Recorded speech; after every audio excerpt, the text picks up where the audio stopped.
Bonjour chers frères et sœurs de l'église de l'île Jésus. Aujourd'hui nous sommes le vendredi 4 décembre 2020 et c'est la capsule numéro 4 dans le cadre de nos méditations de la période de l'Avent. En effet, nous voulons nous préparer à célébrer l'anniversaire de la naissance de Jésus en lisant tout d'abord quelques passages tirés de l'Ancien Testament. Nous avons vu mardi que Jésus, sur le chemin d'Emmaüs, rencontre ses deux disciples et leur explique les événements qui viennent de se dérouler en utilisant l'Ancien Testament. Il leur explique ce qui a trait à sa mort et à sa résurrection à partir du livre de l'Ancienne Alliance. En effet, pour les chrétiens, c'est une lecture tout à fait légitime de voir dans l'Ancien Testament des textes qui nous annonce à l'avance la venue de notre Seigneur Jésus-Christ. Bien sûr, nous faisons aussi une lecture de ces textes dans leur contexte, mais nous n'oublions pas le fait que les passages de l'Ancien Testament ne sont pas simplement des textes qui nous présentent une bonne morale, mais ils nous présentent aussi la personne de Christ. Un deuxième élément à se rappeler lorsque nous lisons l'Ancien Testament, c'est que la révélation de Dieu, elle est progressive.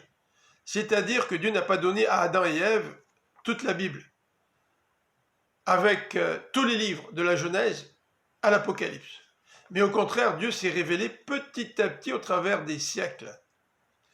Et nous avons vu mercredi le premier texte qui nous parle de la victoire du Seigneur, qui se trouve dans Genèse 3, 15, c'est-à-dire que quelqu'un viendra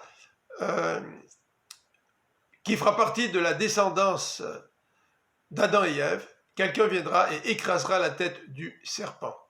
Nous avons vu aussi que cette personne qui va venir fera partie de ce peuple qui a été l'objet de la promesse faite à Abraham. Et aujourd'hui, j'aimerais lire dans Genèse 49 un texte qui fait partie de cette bénédiction que Jacob prononce à l'égard de chacun de ses fils.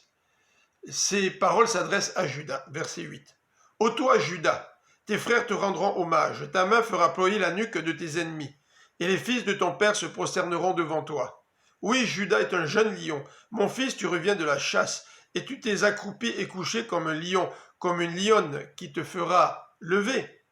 Le sceptre ne s'écartera pas de Juda, et l'insigne de chef ne sera pas ôté d'entre ses pieds, jusqu'à la venue de celui auquel ils appartiennent, et à qui tous les peuples rendront obéissance. » Non seulement ce passage nous dit que la royauté s'attache à Juda, les rois d'Israël vont être, et de Juda par la suite, vont être des descendants de cette tribu-là, mais ce texte nous dit aussi que quelqu'un va venir et tous les peuples vont lui rendre hommage, vont lui rendre obéissance.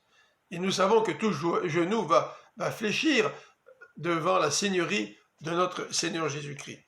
Matthieu, au chapitre 1, dans sa généalogie, précise de façon très claire que Jésus descend de Juda, notamment au travers de Tamar. Dans Hébreux, chapitre 7, verset 15, il est dit « Comme on le sait très bien, en effet, notre Seigneur est issu de la tribu de Juda. » Et dans Apocalypse, au chapitre 5, verset 5, il est aussi fait allusion à Jésus en ces termes. L'un des représentants du peuple de Dieu me dit, « Ne pleure pas, voici, il a remporté la victoire, le lion de la tribu de Juda, le rejeton de la racine de David, pour ouvrir le livre et ses 7 sceaux. » Voilà, je vous donne rendez-vous lundi prochain, mais auparavant, je voudrais vous inviter à écouter la prédication de l'église de l'île Jésus le dimanche, à partir d'environ 10h30. Que le Seigneur vous bénisse. Bonne fin de semaine.